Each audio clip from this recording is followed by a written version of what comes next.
Today I'm going to show you how to create this procedural geometric pattern. This is actually a pattern I saw on a friend's handbag that I liked, so I tried to recreate it. The way we'll set this up today is fully customizable, and once you understand how this works, it'll allow you to create a huge range of other patterns too. We're also going to animate it and even create this displaced version. This is what the nodes are going to look like as well. To set up our scene, I'm going to get rid of this cube and bring in a plane. I'm going to change the entire middle area to my shader editor and put that material that was on our cube on our plane. Then hit N to get rid of that shelf on the right. I'm going to change the top right to my 3D viewport, make this a little larger, zoom in, and hold down Z and move your mouse upwards to go into rendered mode. I'm going to split my screen in the bottom right area here and change this to the image editor. I've got a little reference image of the pattern I'm trying to create, so I'm just going to drag it in here while I'm working. So the pattern I want to try and get is this up and down zigzag pattern. The way I'm going to do that is starting with a separate XYZ node. I'm just going to highlight this and hit Control T and remove this image texture and plug this vector into the vector on that separate XYZ. And then just make sure this object is plugged into the mapping node there. And we can see there's the X, Y, and Z colors there. I'm going to come out of the X and search for a math node. Just place it right here. Then if we open this up, hit M, it'll change to multiply. Let's just set this to 2. I'm going to duplicate this multiply, place it right here, and let's change this to ping pong. And I'm going to set this to 1.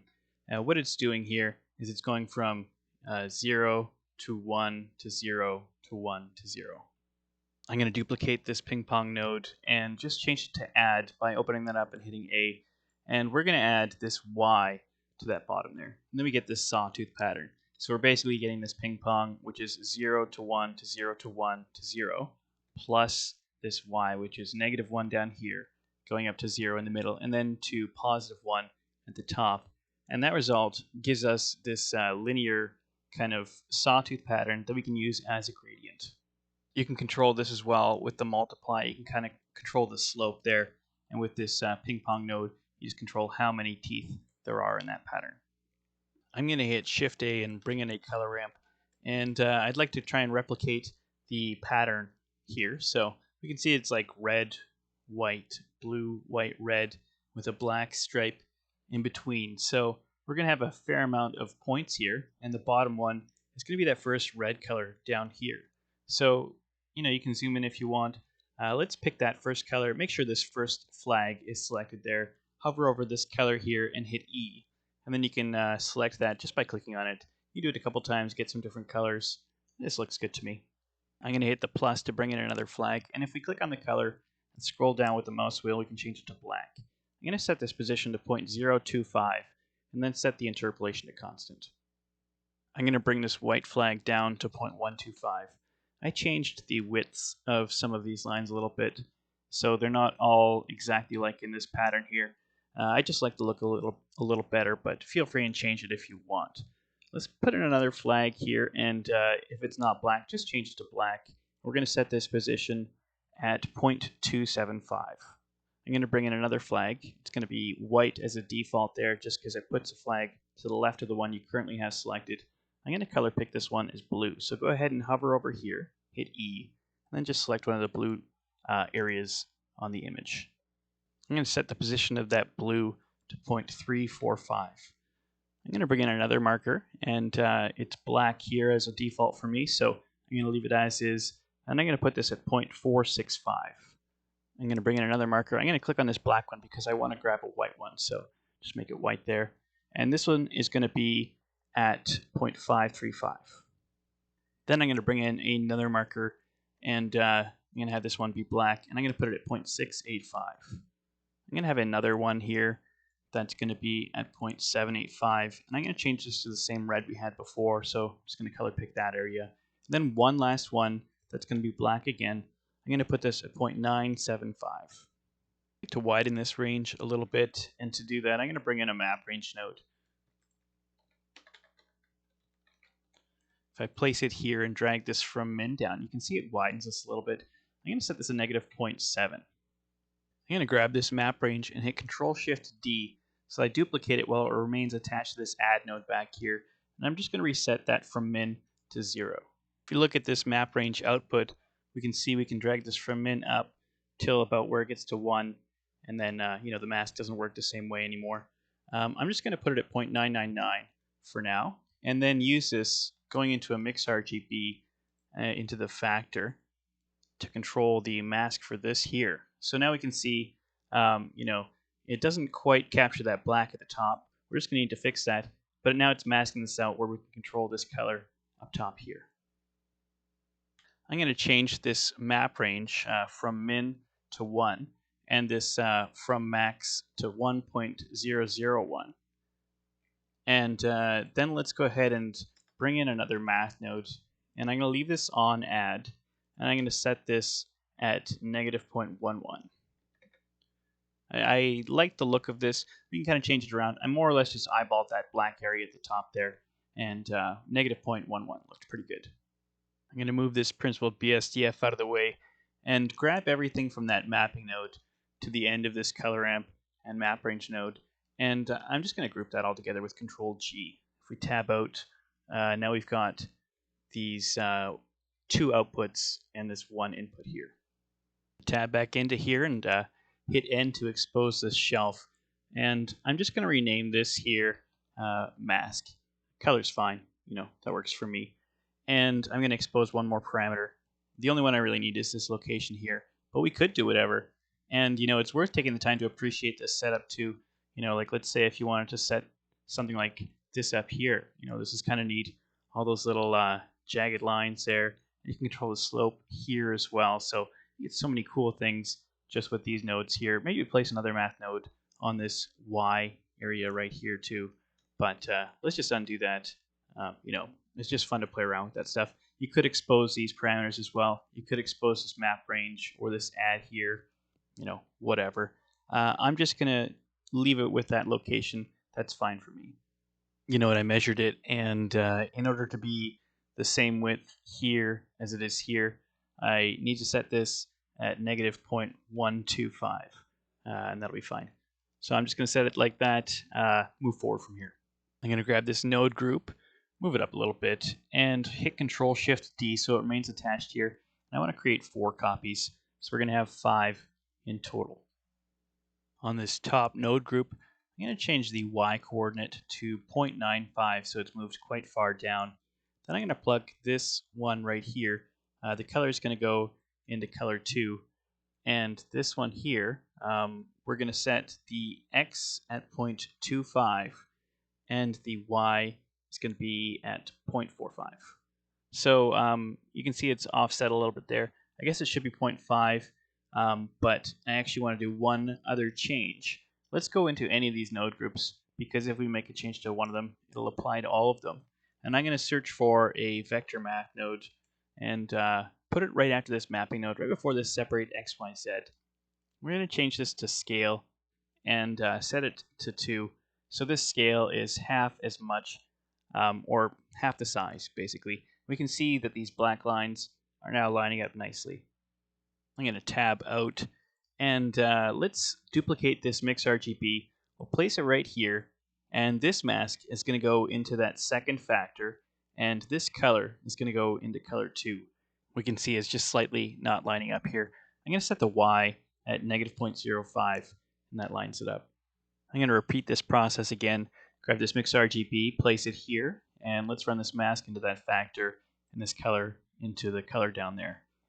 We're going to have to move this one to, again, it's going to be 0.25, and this one's going to be -0.55 this time. Then let's do the last one here. Duplicate this mix RGB one more time. We're going to run this mask into the top there again, just into the factor, and this color into color 2. Technically, we don't really need this mask here, but it's just easier to duplicate the node rather than to make a unique node there and just leave that socket unused. Let's go ahead and change the data right here. Zoom out a little bit. The X, that's just going to be 0. The Y is going to be -1.05. And that just fills in that last gap for us. I just wanted to make it a little noisy. So I just made a reroute by holding down Shift and right-clicking and dragging through those nodes there. And I'm going to add in a Well, first I'll add in a noise texture. I'll just place it right here. Let's just back this off a little bit. Then mix RGB, place it right here, and run object into color 2. I'm going to set the noise scale to 100, and then the mix is going to be 0.99. We can see if we zoom in, the effect on our pattern is pretty subtle. When we put that noise in there too, even though it's a slight amount, it does make our image slightly off center. And one way to do that is to add a second mix RGB, set it to subtract, and you would just make the two factors add up to 1. Another way to do it is just to bring in a mapping node or a vector math node, I suppose.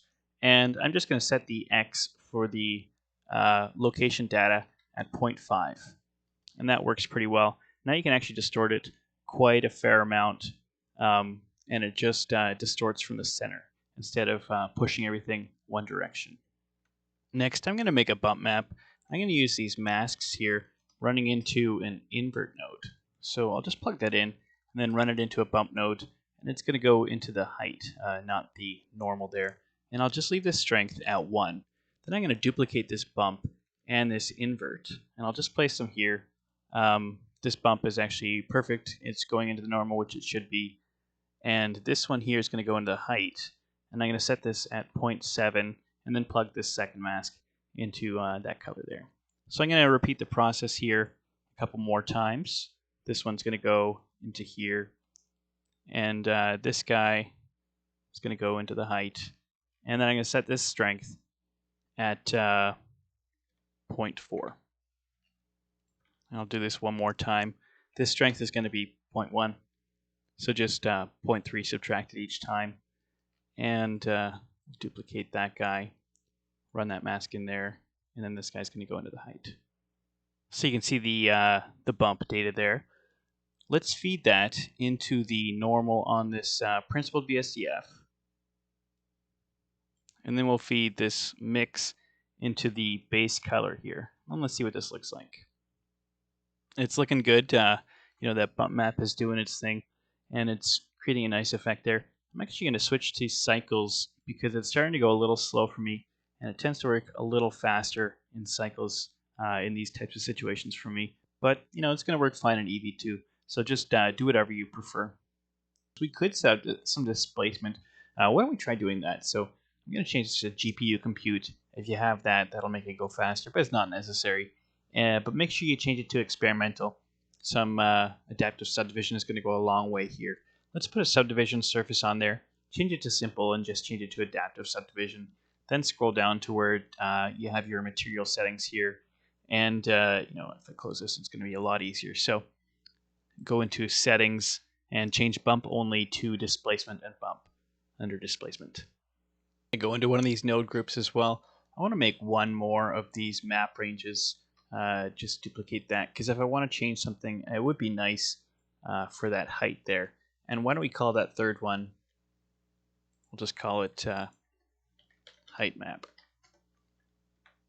You can call it whatever. It doesn't really matter. We'll feed that into these colors instead.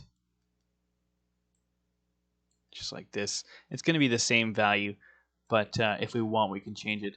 We could even expose this parameter as well. Let's grab this group input right here. And, we can get the from min and from max maybe. Now these are a little bit bigger. Just space them out a bit more. Make sure you have room. Make sure this is looking clear as to what's going where. I'm going to get rid of these bump nodes. And I'm going to replace them with math nodes set to add. So you just hold down Alt and right click and drag to set these up. Duplicate this guy, right click and drag.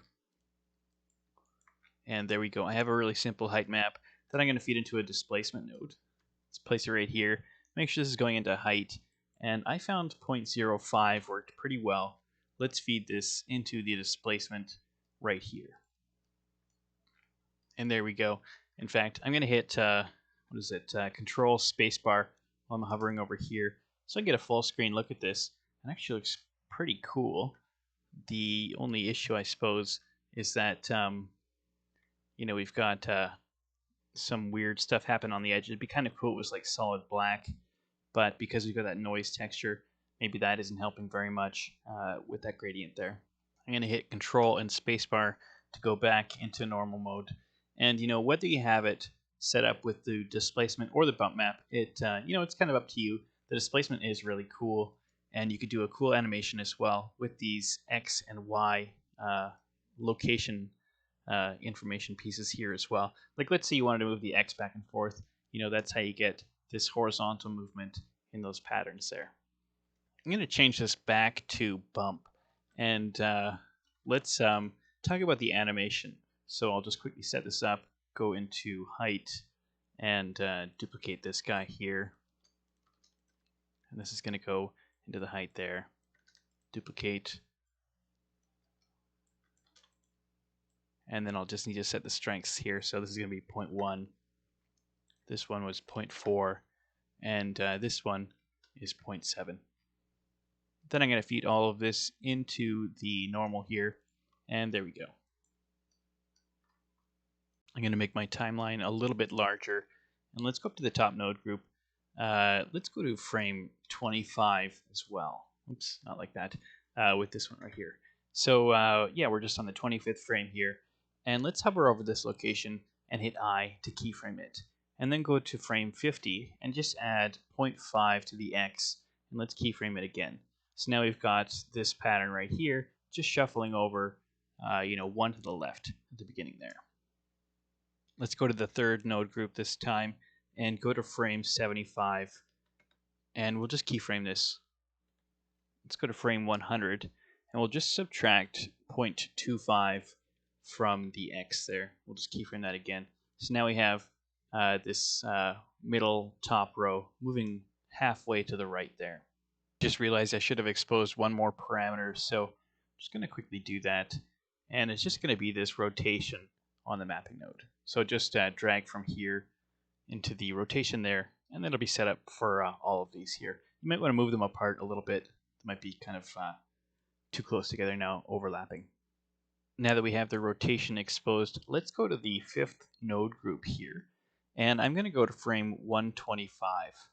So if we go there, let's just keyframe the rotation. And then at frame 175, we'll just add 360 to the Z rotation there. And just keyframe it again. By the way, if you want to look at just one node's keyframes, just highlight that node.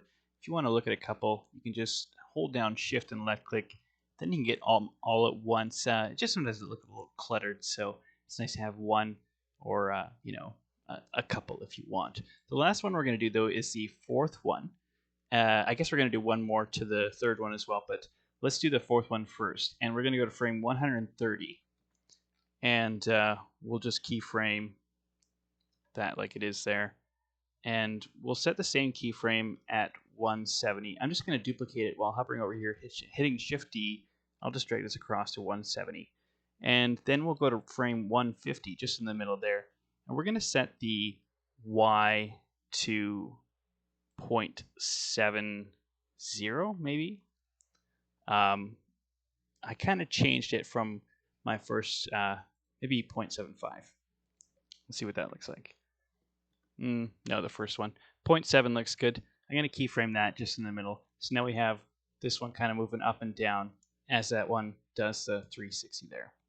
So for the last keyframe setup, we're just going to go back to node group 3, and we're going to go to frame 195. And we'll just set the same keyframe. I guess we can just duplicate this one here and move it, or just set the same keyframe here. It's just the same outcome. And then go to frame 220. And we'll set this at -0.5 and just keyframe that. So if we watch our whole animation now, we can see it moves this bottom area, then this middle area halfway, then rotates this top area, moves that other area down, then moves this middle area just to the right at the end. If you're going to loop this, I would suggest cutting it off like around here, 225, because it's got a pause at the end and at the beginning. It kind of looks weird when it's looped back to back. One thing that does look weird, if you look at like, where is it? Like these frames here, you can see the bump map is still active. I didn't really put in the time to adjust that as well, because the bump map does move, but the problem is, these bump maps are still stationary, even though this top one is moved down. The pattern is kind of erased, but the bump maps remain. So if you want to correct that, You could either adjust these bump maps by taking them off or just animating those as well. I want to add a bit of texture to this image, so I'm going to grab this mapping node near the beginning and hit Control-Shift-D so I duplicate it while leaving it attached to that texture coordinate node. And I'm just going to reset the X to 0. Let's come out of this here, and I'm going to feed it into not an emission shader, a Musgrave, and also a noise texture, just like this. The Musgrave, I'm going to set the scale to 20. The detail is going to be 4. Dimension is 0.1, and linearity is going to be 3. Then this is going to mix together with this mix right here. So that's going to go into the top. It's going to go into the bottom. And I'm going to set this at 0.3, so it's mostly in the favor of this mix here. So if we look at the difference, it's kind of extreme there, actually. Let's see. That's not right, is it? Oh, yeah, this is going to be multiply. There we go. Much better. So then, with this noise texture down here, we're going to come out of the factor, and I'm going to feed it into a color ramp, and we'll set the white at 0.68, and the black is going to be at 0.86, like this here. So it's just a couple of black spots around, not even black, kind of gray. So let's replicate that actually with a map range node. Now that we know how we're going to set it up, we'll plug this into the value on the top. This is going to be 0.86, and this is going to be 0.68. And this is going to go into a bump node. So we'll feed that into the height here. And this is going to go into the normal on this bump node. Then let's plug this into the normal right here. Then let's come to the noise texture and set the scale to 115. So now we have these much smaller kind of divots here. There seems to be a lot of them when I'm looking with the light reflecting off. So why don't I turn this from max up to maybe like 0.74 or something. Maybe 0.73. That looks a little bit better. We still have some, but it's not so many. So you'll notice if you tab into edit mode and try and size this up, you get a repeating texture horizontally, but vertically it doesn't repeat. So let's talk about how you might get this texture to repeat. The solution is actually pretty simple. I'm just going to make a reroute there by holding down Shift and right-clicking and dragging through there. And then I'm going to bring in a vector math node, and I'll just place it here, and I'm going to duplicate that. This second one I'm going to change to fraction, and this first one I'm going to change to scale. When I can find it. There it is. So basically, I can change this one right here, and this one here has no, adjustment. It's just, it is what it is. And if I decide to leave it at 1, I can tab into edit mode and size this up, and we can see it sizes up indefinitely. So let's just zoom in here for a second though, because we do have some errors here. Stuff isn't quite lining up. I found I had to be pretty precise with my mapping right here. So first of all, let's get rid of these keyframes. I'm just going to select all of these node groups here that we keyframed, and I'm going to hover over here, hit A, so they're all selected, hit X. I'm just going to delete these. I've got them backed up anyways. So now that those are gone, I'm going to set these precisely here. So this first one, actually, it doesn't even really need to be here. So let's get rid of that. And also, I'm going to get rid of these bump map things, except for the last one. I'm going to leave that as is, but these other ones, we can't really have a bump map because of the way it's set up there. So we're just going to have 4 of these groups instead of 5. That's enough for this repeating pattern. For this top node setup, we'll leave the X as is, but we'll change the Y to 0.46. For the second one, again, we'll just leave the X as is, but we'll change the Y to negative 0.04. And for the next one, again, we'll leave the X as is. The Y is going to be negative 0.53. And this last one here, we'll just change the Y to negative 0.103, just like that. At some point, this color here got unplugged from color 1 there. So the only issue here, it's kind of a trade-off. Sure, you can repeat it indefinitely now, and it's all lined up, but you can no longer do the height map trick because, the way I've got it set up is it bisects this kind of horizontally there. So you have no longer control with that, sawtooth pattern. Maybe there's a way you can set it up. It's a bit more complex than this anyways, and not really in the scope of this tutorial. So I ended up going back and adjusting my displacement setup slightly. I'll show you what I did. First of all, I set up a separate XYZ node, which is kind of a replacement for two value nodes. The reason I did this is I just wanted to be able to tab back and forth between the two values, and you can't do that with two value nodes. So I've just got all the X's going into the from mins of all these node groups, and all these Y outputs going to the from maxes, all those node groups. And then I can just set those values here. So instead of this being 1, I've now got this at 0.95 for the from min, and it's now 1 for the from max. So you can adjust this if you want. You can kind of see how this affects it. It decreases a slope there. Here it's pretty much straight up and down when it's 1. And if we want to decrease this as well, we can. But same kind of thing. It just creates more of a slope there. And I liked the steep slope with the black color. The other thing I did is I adjusted the animation so that when this part goes down, wherever it is here, at this point here, where it goes, further down on the y-axis, I've got these other parts here moving down as well. So basically, I was just adjusting the y-axis in a couple more of these node groups and just animating it so it lined up there. Sometimes just going frame by frame if I needed to, and working with the curves until it looked pretty good. If you want this black area right here where it's displaced to be nice and smooth like I had it in the intro, just come over to the mix and turn this up to 1, and that'll disable this noise texture. So that's it for today. Hope you enjoyed that and hope you could understand what I was doing. But if you are confused about anything, just let me know in the comments. I'll see what I can do to clear up any confusion. Thanks to my Patreon supporters and anyone who's purchased something from me on Gumroad.